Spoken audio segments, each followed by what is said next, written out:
시편 49편 1절에서 20절까지 보도록 하겠습니다. 시편 49편 1절에서 20절까지입니다. 같이 읽겠습니다. 뭇 백성들아 이를 들으라. 세상의 거민들아 모두 귀를 기울이라. 귀천 빈부를 막론하고 다 들을지어다. 내 입은 지혜를 말하겠고 내 마음은 명철을 작은 소리로 읊조리리로다. 내가 비유에 내 귀를 기울이고 수금으로 나의 오묘한 말을 풀리로다. 죄악이 나를 따라다니며 나를 에워싸는 환난의 날을 내가 어찌 두려워하랴. 자기의 재물을 의지하고 부유함을 자랑하는 자는 아무도 자기의 형제를 구원하지 못하며 그를 위한 속전을 하나님께 바치지도 못할 것은 그들의 생명을 속량하는 값이 너무 엄청나서 영원히 마련하지 못할 것임이니라. 그가 영원히 살아서 죽음을 보지 않을 것인가? 그러나 그는 지혜 있는 자도 죽고 어리석고 무지한 자도 함께 망하며 그들의 재물은 남에게 남겨두고 떠나는 것을 보게 되리로다. 그러나 그들의 속생각에 그들의 집은 영원히 있고 그들의 거처는 대대에 이르리라 하여 그들의 토지를 자기 이름으로 부르도다. 사람은 존귀하나 장구하지 못하며 멸망하는 짐승 같도다.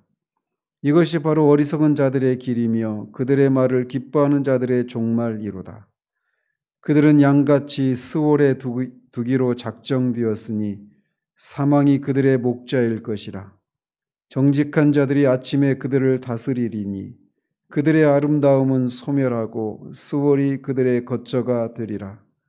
그러나 하나님은 나를 영접하시리니 이러므로 내 영혼을 스올의 권세에서 건져내시리로다. 사람이 치부하여 그의 집에 영광이 더할 때에 너는 두려워하지 말지어다. 그가 죽음에 가져가는 것이 없고 그의 영광이 그를 따라 내려가지 못함이로다. 그가 비록 생시에 자기를 축하하며 스스로 좋게 함으로 사람들에게 칭찬을 받을지라도 그들은 그들의 역대 조상들에게로 돌아가리니 영원히 빛을 보지 못하리로다. 존귀하나 깨닫지 못하는 사람은 멸망하는 짐승 같도다. 아멘.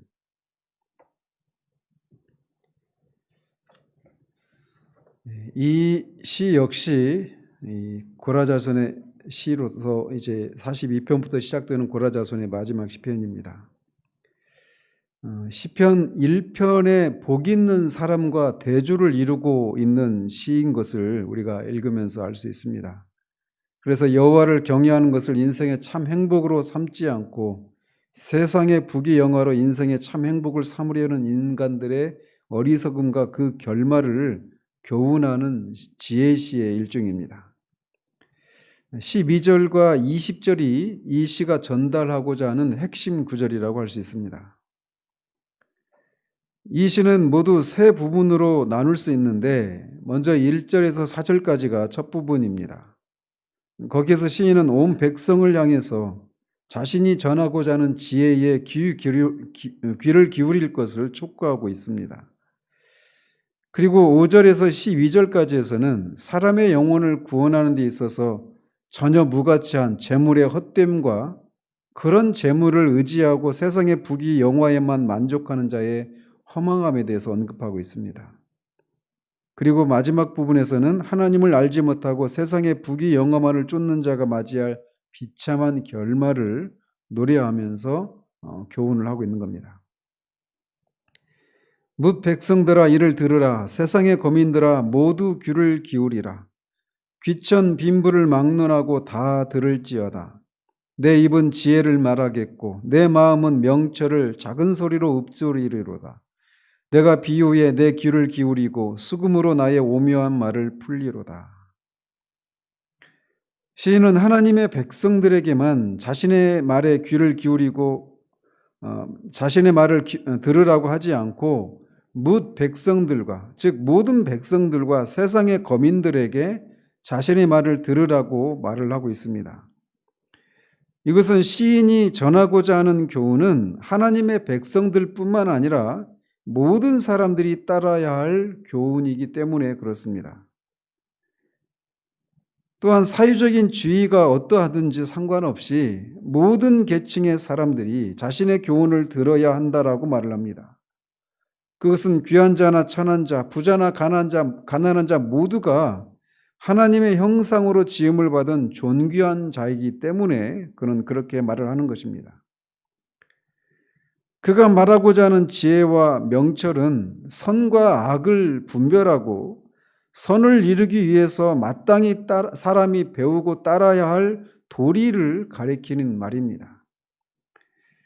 그런데 성경에서는 하나님을 경외하는 것이 곧 지혜의 근본이라고 말을 했단 말이죠.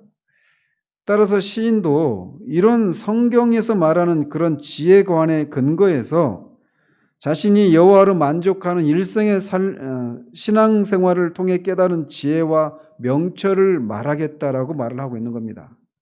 그러면서 그런 지혜와 명철을 말하는데 그냥 그 지혜의 오묘함을 인해서 그냥 그 지혜와 교훈을 그냥 담담하게 말하는 데서 그치지 못하고 기쁨과 놀라움의 탄성으로 수금으로 하나님을 찬양하며 그렇게 지혜와 명철을 말하겠다라고 말을 하고 있는 겁니다. 죄악이 나를 따라다니며 나를 에워싸는 환난의 날을 내가 어찌 두려워하랴.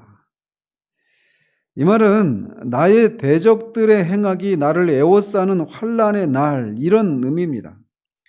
즉 시인이 이렇게 지혜와 명철을 말하려고 하는데, 그리고 자신은 그런 지혜와 명철을 깨달았고 그것을 모든 사람들에게 말해주고자 하는데, 아이러니하게도 자신이 이렇게 지혜를 깨달았는데 죄악이, 즉 자신의 대적들의 행악이 자신을 에워싸는 그런 환난을 자신이 겪고 있다라고 말을 하고 있습니다. 그래서 하나님을 자신이 말하고자 하는 것처럼 하나님을 경외하고 하나님을 만족하며 살아가는 것이 참 지혜인데, 그렇게 지혜롭게 살아가는 사람들이 오히려 대적들에 의해서 고난받고 환난을 당하는, 불의한 일을 당하는 그런 모순, 그러면서 그런 악인들은 형통하는 것 같은 그런 모순된 상황을 자신이 겪고 있다라는 겁니다. 그러면서 시인은 자신이 경험한 이런 모순된 현실 속에서도 의인으로서 자신은 결코 두려워할 바가 없다라고 말을 하고 있는 거예요. 그래서 이 시편은 우리가 방금 불렀던 그 찬송가의 배경이 되는 그 근거가 되는 그 시편인 시편 73편과 일맥상통하는 그런 시편이라고 할 수 있습니다. 그러면서 시인은 이 6절에서 12절까지를 통해서 일견 모순되어 보이는 이런 현실 속에서도 의인이 두려워할 필요가 없는 이유를 밝히고 있습니다. 자기의 재물을 의지하고 부유함을 자랑하는 자는 아무도 자기의 형제를 구원하지 못하며 그를 위한 속전을 하나님께 바치지도 못할 것은 그들의 생명을 속량하는 값이 너무 엄청나서 영원히 마련하지 못할 것임이니라. 먼저 시인은 자기 재물을 의지하고 부유함을 자랑하는 자의 어리석음에 대해서 노래합니다. 그들은 재물의 풍부함을 자랑하고 그것을 의지하지만 그 많은 재물들이 아무 쓸데가 없다라는 겁니다. 특별히 그 재물로 자기 형제를 구속하는 선을 베풀지 아니할 뿐만 아니라 그 풍부함으로 결코 형제의 생명을 구원할 수 없다라고 말을 합니다. 그 이유는 형제의 생명을 구원하기 위해서 치러야 하는 값이 너무나 엄청나기 때문이라고 말을 합니다. 아무리 세상의 풍부함을 자랑하는 사람도 형제를 구속할 값을 영원토록 마련하지 못한다라고 말을 하고 있어요. 심지어 다른 사람은 물론이거니와 자신의 영혼도 그 어떤 재물의 풍부함으로도 살 수가 없습니다. 오직 예수 그리스도의 대속의 보혈만이 하나님의 공의를 완전하고 충분하게 만족시켜서 영혼을 살 수 있는 유일한 가치입니다. 그러나 자기 재물의 풍부함을 의지하고 자랑하는 사람은 그 재물이 단 한 사람의 생명도 살리지 못하는 것임에도 불구하고 그것을 자랑하고 의지하는 것을 시인은 간접적으로 책망하며 또 그런 의인들의 형통함을 바라보고 또 의인으로서 하나님을 만족하며 살아가는 의인으로서 살아가는 사람들이 그런 현실을 보며 두려워하는 사람들에게 그럴 필요가 없다라고 교훈을 하고 있는 겁니다. 그가 영원히 살아서 죽음을 보지 않을 것인가? 그러나 그는 지혜 있는 자도 죽고 어리석고 무지한 자도 함께 망하며 그들의 재물은 남에게 남겨두고 떠나는 것을 보게 되리로다. 더군다나 자기 재물을 자랑하고 의지하는 어리석은 사람은 마치 그가 죽지 않고 영원히 살 것처럼 어리석게 행동하지만 그는 지혜 있는 자나 어리석고 무지한 자나 모두 죽고 그들이 자랑하고 의지하던 재물도 결국은 하나도 가져가지 못하고 남에게 남겨놓고 떠나는 것을 보게 될 것이라고 노래하고 있는 겁니다. 그런데 어리석게도 그렇게 부자나 가난한 자나 이 세상에서 살던 모든 사람들이 죽고 결국 그들이 자랑하고 의지하던 재물도 다 남을 위해서 놓고 가는데도 그런 모습을 지켜보면서도 그들이 그렇게 생각한다라는 겁니다. 그러나 그들의 속생각에 그들의 집은 영원히 있고 그들의 거처는 대대에 이르리라 하여 그들의 토지를 자기 이름으로 부르도다. 재물을 자랑하는 사람이 결국은 그 모든 것을 다른 사람에게 남겨놓고 죽는 것을 보면서도 어리석은 자는 깨달음이 없이 속으로 자신은 영원히 살 것처럼 생각하면서 그들이 이 땅에 살면서 잠시 소유하던 토지를 자신의 이름으로 부르고 자신이 영원히 기억될 것처럼 어리석게 행동한다라고 말을 한다라는 거죠. 사람은 존귀하나 장구하지 못하며 멸망하는 짐승 같도다. 이것이 바로 어리석은 자들의 길이며 그들의 말을 기뻐하는 자들의 종말이로다. 이것은 시인이 이 시편에서 교훈하고자 하는 핵심 구절이라고 할 수 있습니다. 시인은 이 구절을 통해서 모든 피조물들 가운데 가장 존귀한 존재로 지음받은 인간에게 있어서 참으로 가치 있는 인생은 창조주 하나님과의 관계에서만 만들어질 수 있음에도 불구하고 이런 사실을 외면하고 이 세상의 물질만 쫓다가 죽음을 맞이하는 어리석은 인간은 짐승보다 결코 나을 것이 없다라고 말을 하고 있는 것입니다. 이것이 어리석은 자의 길이라고 시인은 탄식주의 말을 하고 있는 거예요. 그래서 이것을 통해 결국은 인생의 참된 가치는 이 세상의 물질이 아니라 그리고 그 물질의 풍요함이 가져다주는 안일함과 안락함을 좇는 것에서 인생의 참된 가치를 찾는 것이 아니라 여호와를 경외하는 데 있음을 역설적으로 표현하고 있는 것입니다. 식물이나 동물이나 또 우리 인간이나 다 흙에서 나왔습니다. 우리의 기원은 흙이에요. 그러나 식물과 동물 그리고 동물보다 우리 인간이 더 나은 이유는 식물과 동물과 인간을 구별시켜 주는 것이 있다라면 오직 인간만이 흙에서 기원한 인간만이 하나님의 생기로 불어넣어져서 생명체가 되었다는 사실입니다. 즉 우리 인간에게만 영혼이 있다라는 거죠. 그래서 우리 위대한 영혼을 가진 인간은 그 위대한 영혼이 그를 지으신 영원하신 하나님을 즐거워하고 하나님으로 만족할 때만 참 가치를 최고선이신 하나님을 즐거워할 때만 참된 만족을 누릴 수 있는 그런 존재로 지음을 받았다는 거죠. 그럼에도 불구하고 그 하나님이 아니라 하나님이 지으신 것들 그래서 이 땅에서는 잠시 안락함을 보장하고 풍부함을 보장해 주는 것 같지만 가져가지 못하는 그 재물만을 줬고 그 재물이 가져다 주는 재물의 풍부함이 가져다 주는 안락한 삶을 살다가 가는 그런 사람의 그런 사람 짐승과 다를 바가 없다라고 말을 하고 있는 거예요. 그래서 시편 73편에서도 그런 악인의 형통함을 보면서 내가 이렇게 날마다 하나님을 위해서 애를 쓰고 경건한 삶을 살려고 분투하는 내 안에 있는 죄를 인해서 막 분투하는 그런 삶을 사는 게 무슨 소용이 있는가 하면서 거의 실족할 뻔했다가 이 악인의 결말을 깨닫고 고백하잖아요. 내가 짐승 같다고 깨닫기가 짐승 같다라고 말을 하고 있지 않습니까? 그런데 우리가 생각해 봐야 할 것은 시인이 말하고 있는 이 어리석은 사람의 모습들이 그냥 우리하고는 아무 상관이 없는 말인가라는 거죠. 근데 정직하게 보면 우리도 종종 이런 생각들을 하지 않습니까?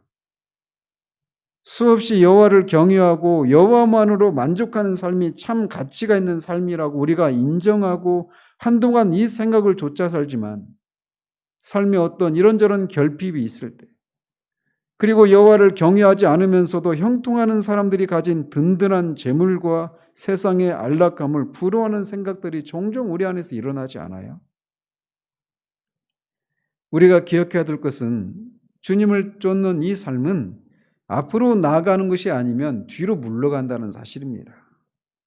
그렇기 때문에 우리는 시인이 말하는 이 지혜를 자주 되새겨야 합니다.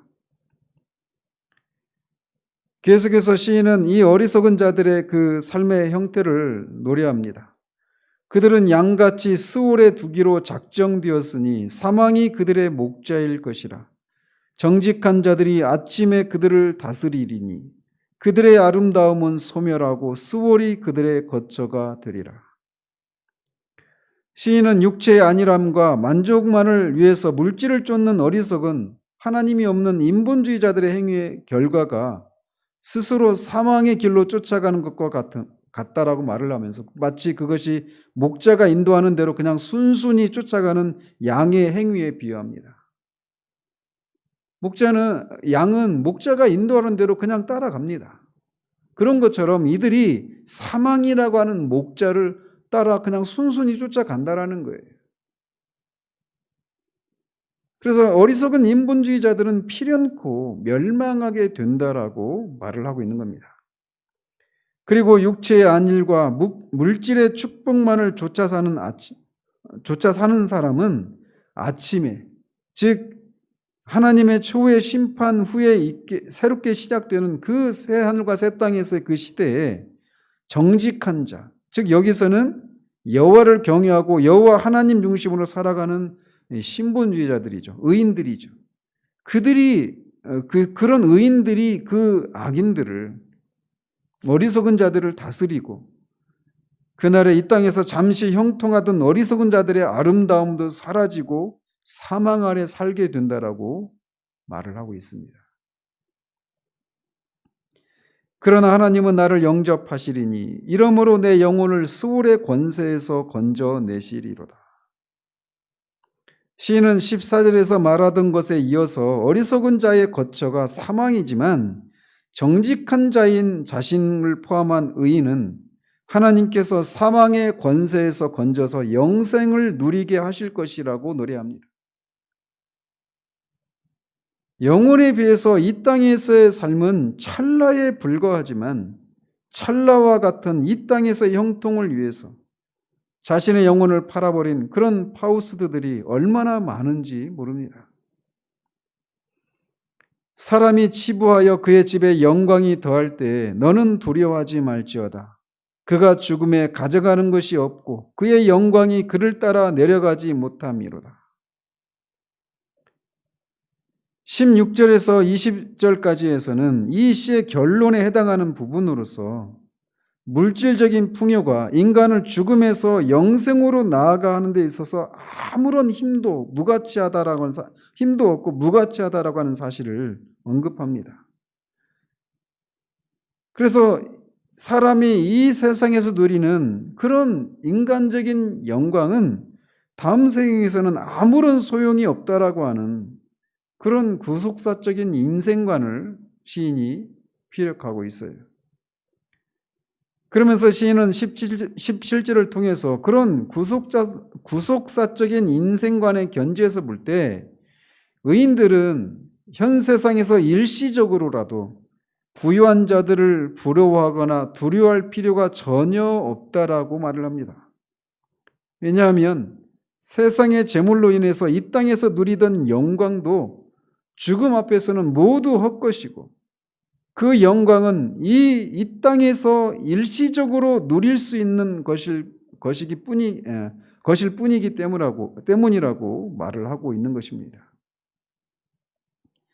그가 비록 생시에 자기를 축하하며 스스로 좋게 함으로 사람들에게 칭찬을 받을지라도 그들은 그들의 역대 조상들에게로 돌아가리니 영원히 빛을 보지 못하리로다.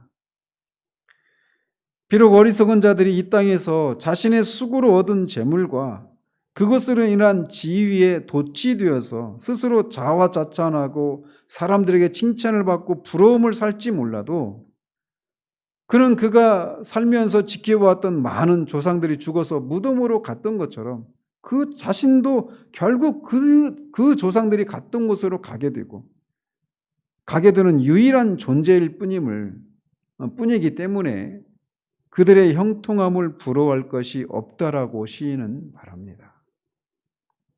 존귀하나 깨닫지 못하는 사람은 멸망하는 짐승 같도다. 이 20절은 12절과 동일한 의미의 후렴구이면서 이 시의 결론 구절입니다. 그래서 시인은 자신이 전하는 이 참된 진리를 깨닫게 하는 그런 지혜를 갖지 못한다면 결국은 영원한 사망에 처해지게 되기 때문에 그런 자는 잠깐 살다 죽고 마는 짐승과 같은 존재일 뿐임을 강조하고 있는 겁니다. 우리도 역시 이런 어리석은 사람들과 별다를 것이 없이 육신의 안일함과 재물의 풍요로움을 누리는 데서 인생의 참된 가치를 찾고 그런 삶이 가져다주는 여유를 누리고 사람들의 부러움과 칭찬을 받으며 사는 것이 인생 최대의 행복이라고 우리가 추구해야 될 것이라고 살았던 그런 사람들이 아닙니까? 그래서 그것을 보장해 줄 수 있는 직업이나 직장을 갖기 위해서 그렇게 우리 인생을 담보하고 그렇게 열심히 공부하기도 하고 일을 했던 사람들이 우리가 아니겠습니까? 제 말씀을 준비하면서 제가 회심하기 전에 제 모습이 막 떠오르더라고요. 제가 소위 철이 든 게 재수할 때예요. 재수하기 전까지도 제가 철이 안 들었었습니다. 그러면서 재수를 시작하기 전에 내가 공부를 해야만 우리 이 집을 일으킬 수 있고 이런 삶을 안락한 삶을 풍요로운 삶을 살 수 있구나 이런 생각을 그때서야 했어요. 그래서 정말 재수할 때 얼마나 열심히 공부했는지 모릅니다. 그리고 대학에 가서도 여러분 지금 새벽에 5시 좀 넘어서 일어나는데 피곤하시죠? 전 대학 다닐 때 3시 반에 일어났습니다. 3시 반에 일어나서 이렇게 추운 겨울에도 도서관 앞에 계단에 올라가서 거기서 1시간 반 동안 기다리면서 영어 단어를 막 외우고 제가 영어 22,000단어를 다 외웠잖아요. 그렇게 공부하고 5시 땡 하면 문 열리면 막 뛰어가서 제가 앉고자 하는 그런 자리에 가서 짐을 다 내려놓고 곧장 교회로 달려갔습니다. 근처 교회로. 새벽기도 하기 위해서. 가면 예배가 다 끝나고 혼자 가서 이제 기도하는 거예요. 대단한 청년 아니에요? 근데 돌아보면 그것이 다 무엇을 위한 것이었냐면 성공을 위한 것이었어요. 성공해서 많은 재물을 얻고 안락한 삶을 살아가는 것. 그것이 인생 최대의 목적이다. 인생이 그것을 위해서 그것이 그렇게 살 때 성공한 삶이고 행복한 삶이라고 하는 생각이 제 안에 뿌리를 내리고 있었던 것이죠. 정말 그렇게 열심을 내서 살았어요. 그러면서 제 안에 무엇인가 말은 못하지만 계속해서 무엇인가 어떤 허전함이 있었던 겁니다. 그러다가 그 실체를 모르고 지나다가 하나님의 은혜로 회심을 한 후에 어거스틴이 참여록에서 말하고 있는 것처럼 제 영혼이 하나님 안에 안기기 전까지는 안식이 없기 때문에 생겨난 허전함이었다라고 하는 것을 알게 되었죠. 회심한 이후에는 그게 사라져 버렸습니다. 하나님이 심어주신 영혼이 있는 존재이기 때문에 그 영혼이 하나님으로 만족하고 하나님으로 채워지지 않는 한 이 땅에서의 어떤 열심을 통해 그 많은 열심을 통해서 얻은 재물의 풍요함과 육체의 안일함과 안락한 삶을 살고 있어도 사람의 마음에 빈 공간이 있음을 우리는 알아야 하는 것입니다. 우리가 이 추운 날 새벽에 하나님의 말씀을 듣고 하나님을 예배함으로 하루를 시작하는 이유가 무엇입니까? 최고 선이신 하나님을 즐거워하는 것에서 우리가 살아있음을 알고 그것이 참된 행복인 것을 알기에 그 하나님의 어떠하심을 우리가 말씀을 통해 듣고 또 기도하면서 그 하나님과 교제를 나누고 거기에서 오는 만족을 인해서 우리가 이 땅의 삶을 하루 주어진 삶을 하나님 앞에서 살기 위해서 이렇게 이 아침을 새벽을 깨우는 것이 아니겠습니까? 우리에게 주어진 것이 얼마나 큰 복인지를 우리가 다시금 이 아침에 깨닫고 기도 가운데 그 하나님을 즐거워하고 만나고 그래서 힘을 얻는 그런 우리들 되기를 우리 주님 이름으로 축원드립니다. 기도하겠습니다. 하나님 아버지, 시인이 이 시편을 통해서 말하고 있는 인생의 참된 본질이 무엇인가에 대해서 교훈하고 있는 내용을 잠시 살폈습니다. 이 짧은 시간에 살피기에는 얼마나 본질적인 그런 가르침인지 모르지만 시인이 말하고자 하는 것을 우리가 주막 안상격으로 살피면서 이 시인의 교훈에 우리가 아멘으로 화답할 수 있게 된 것을 인하여 주님 앞에 감사를 드립니다. 우리도 한때는 재물의 풍요로움과 풍부함이 우리의 삶을 행복하게 해주고 그것에서 우리가 든든함을 누리며 살아가게 된다라고 그것이 참된 인생의 참된 가치라고 하는 생각을 가졌던 사람들이었었습니다. 그리고 그것을 얻기 위해서 분투하는 삶을 살았고 또 때로는 그것이 없는 것을 인해서 우리는 불행하다고 생각하며 살았던 사람들이 우리들이었습니다. 그러나 사람이 떡으로만 살 존재들이 아니라 사람을 지으신 하나님, 영원하신 하나님을 즐거워하고 하나님으로 만족하는 것에서 우리가 참된 삶을, 참된 만족을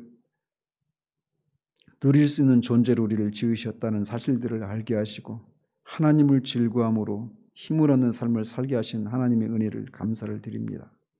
이 아침에 기도할 때에도 우리에게 베풀어 주신 은혜가 얼마나 큰지, 얼마나 감사한지를 알게 하시고 다시금 우리 안에서 이런저런 결핍을 인해서 우리에게 찾아온 그런 우울함과 염려와 근심을 능히 떨치고 이겨낼 수 있는 그 하나님의 주님의 그 아름다우심을 그 영광의 풍성함을 우리에게 보여주시기를 소원합니다.